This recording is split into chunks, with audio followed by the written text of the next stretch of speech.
And ladies and gentlemen, welcome to another edition of World Talks here on TVP World, where everywhere it matters. I'm your host, Benjamin Lee. Please join me and my guests on this exclusive interview. President Volodymyr Zelenskyy argues that the Ukrainian incursion into the Kursk region exposes Russian threats of retaliation as mere bluffs, challenging the long-held notion of a Russian red line. As Ukraine seizes control of strategic areas and targets critical infrastructure, Zelenskyy is urging Western allies to lift restrictions on long-range weapons, arguing that these are crucial for halting Russian advances. What does this mean for the broader war effort and international support for Ukraine? Well, joining us today on TVP World to discuss these developments is Stefan Korshak, Senior Defense Correspondent from Kyiv Post. Hello, sir, and welcome to TVP World. Good morning. Thanks for having me. Now, in a moment, we'll be diving into the political, strategical implications of the incursion into Kursk, but we've just seen the footage of some of the evacuations taking place in Russia, and there have been voices about it potentially being propaganda to try to draw out sympathy. However, this is a war situation. How much of it is actually, well, what we're seeing is actually people evacuating, and how much of it you think is actual propaganda? Well, it's hard to say exactly how much is propaganda, but the facts on the ground appear to be that somewhere between 200 and 250,000 people living in the region where the combat activity is going on have left their homes or in proximity to that. That's about 1/5 of all the people living in Kursk region. So by the scale of Russia, it's not a massive evacuation. It's a partial evacuation of one region. It appears that the people that did evacuate were the ones who had their own transportation or were able to get to public transport, and that government evacuation, by and large, did not take place. The people who are now in territory under Ukrainian control, this is widely confirmed, are almost all those who were unable to evacuate because they were too poor or too infirm. We've had reporters on the ground in a couple of the places, and by and large, the local population is older people.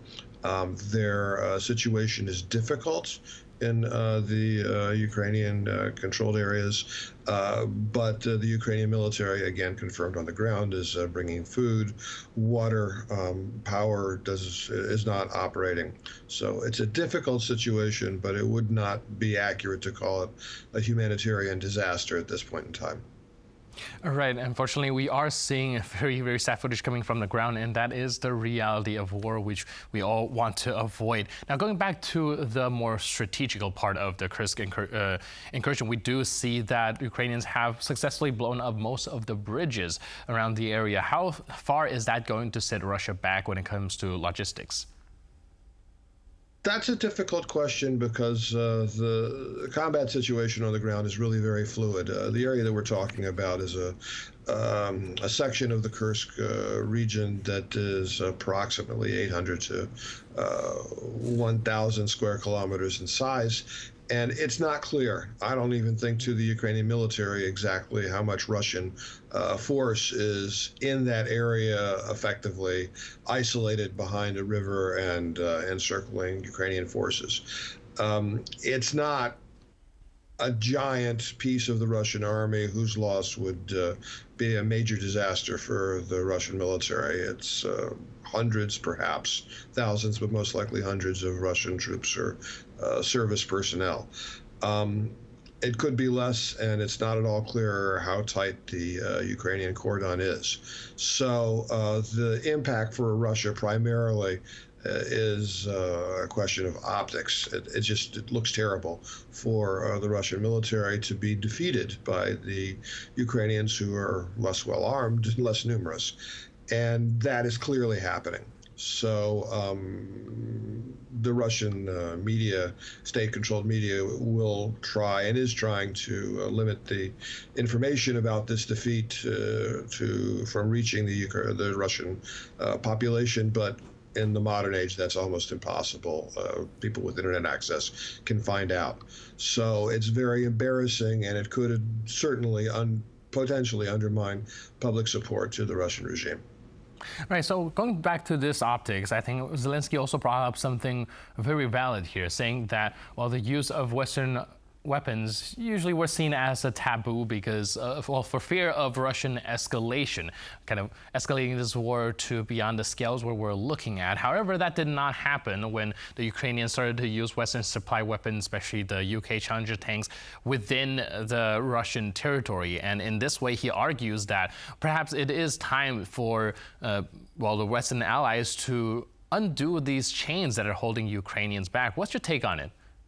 Well, Zelenskyy is playing a very long game, much longer than his Western allies, and certainly longer than the Russians. And so there really is no limit to the amount of firepower that the Ukrainians could use, and Zelenskyy, as the national leader, is simply communicating that in the most effective public way possible.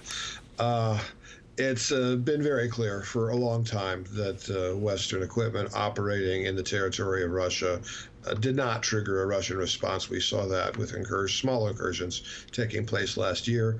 We've seen high-tech, primarily American, missiles and rockets hit targets in Russia, but in proximity to the border. Russia is huge. The number of military targets is far beyond the capacity even of NATO and the United States to destroy it one fell swoop. So when Zelenskyy says we need more firepower, we need more Western weapons, there's no way in realistic terms to give the Ukrainians everything needed to take out Russia in a single swipe. That amount of firepower doesn't exist. So he's putting pressure on the West to get as much as he can, because that will arguably advance Ukrainian military goals that much faster and reduce Ukrainian military loss of life. All right, there's a lot of discussion when it comes to the purpose of this incursion into Kursk, and we know that the result of it is, like you mentioned, a very devastating blow to Russia, if not territorially, mostly kind of when it comes to optics. People are also saying that this timing could correspond to the upcoming peace talk or the uncertainty of the U.S. election results going forward. Do you think that this incursion into Kursk is also an attempt at acquiring some regions of Russia to use as bargaining leveraging tool when it comes to, peace negotiations or any sort of negotiations if it's on the table? Yes, that's widely acknowledged by practically everybody except formally by the Ukrainian government. The Russian sine qua non since the start of the war has been, we are not going to give territory that we have invaded and taken from Ukraine back to Ukraine because it should be part of Russia. And the Ukrainian counter argument is clearly going to be, well, if you want to negotiate, you need to bear in mind that we control some of your territory, so let's trade. That's obvious, but I think that the longer-term Ukrainian strategic objectives are first to demonstrate to the West and the Western allies, and if we're talking about the upcoming American election, to the government in power and the one that's coming, that Ukraine is capable of influencing the way the war goes, that it's not simply passive and only reliant on supplies from a single state, that Ukraine is not is an actor, and an important actor in the resolution of the conflict, and cannot be left aside under any circumstances.